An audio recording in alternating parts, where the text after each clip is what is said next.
নিচাযুক্ত সামগ্ৰী বা ড্ৰাগছৰ বিৰুদ্ধে আমাৰ যি অভিযান সেই অভিযান অব্যাহত আছে। অসমৰ মাননীয় মুখ্যমন্ত্ৰী ডাঙৰীয়াই অসমখনক সম্পূৰ্ণৰূপে ড্ৰাগছ মুক্ত কৰিব বিচাৰিছে আৰু তাৰ কাৰণে আমাৰ এই নিৰন্তৰ প্ৰচেষ্টা আছে।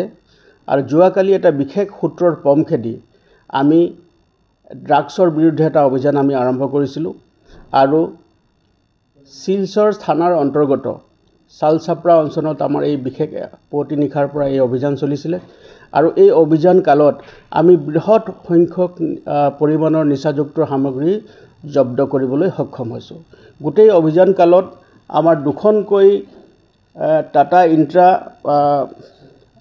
গাড়ী আমি জব্দ কৰিছোঁ।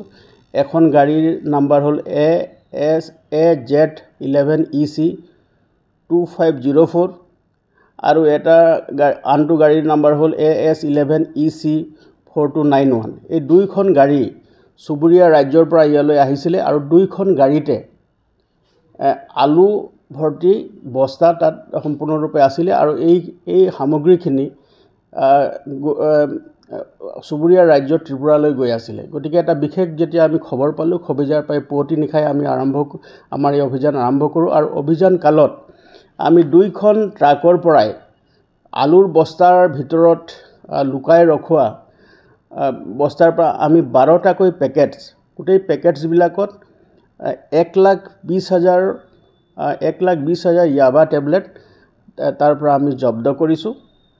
আৰু এই যি আমি নিচাযুক্ত সামগ্ৰী জব্দ কৰিছোঁ তাৰ লগত সম্পৰ্কিত যিজন মূল ব্যক্তি মহম্মদ আজাদ লস্কৰ 20 বছৰ, ছান অফ ৰমজান আলী লস্কৰ, বেৰেঙা শিলচৰ, তেওঁক আমি এৰেষ্ট কৰিছোঁ। বৰ্তমান তেওঁক আমি সোধপোছ কৰি আছোঁ আৰু এই অভিযানটো বৰ্তমানো আমাৰ সেই অঞ্চলত অব্যাহত আছে। আৰু এই যি পৰিমাণৰ যি নিচাযুক্ত সামগ্ৰী আমি জব্দ কৰিবলৈ সক্ষম হ'লোঁ, এই সামগ্ৰীসমূহ চুবুৰীয়া ৰাজ্যৰ পৰা আহি আমাৰ জিলাৰ মাধ্যমেদি আন এখন চুবুৰীয়া ৰাজ্যলৈ লৈ যোৱাৰ পৰিকল্পনা আছিলে।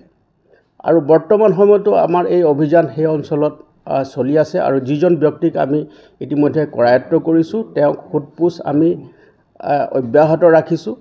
আৰু এই যিখিনি সামগ্ৰী আমি জব্দ কৰিবলৈ সক্ষম হ'লোঁ, এই গোটেই নিচাযুক্ত সামগ্ৰীৰ দ্ৰব্যখিনিৰ আজিৰ সময়ত তাৰ চোৰাং বজাৰত তাৰ মূল্য প্ৰায় 36 কৰোৰ হ'ব। গতিকে আমি এই বৃহৎ পৰিমাণৰ যি নাৰ্কটিক্স ছাবষ্টেন্সেছ বা নিচাযুক্ত দ্ৰব্য আমি জব্দ কৰিবলৈ সক্ষম হ'লোঁ।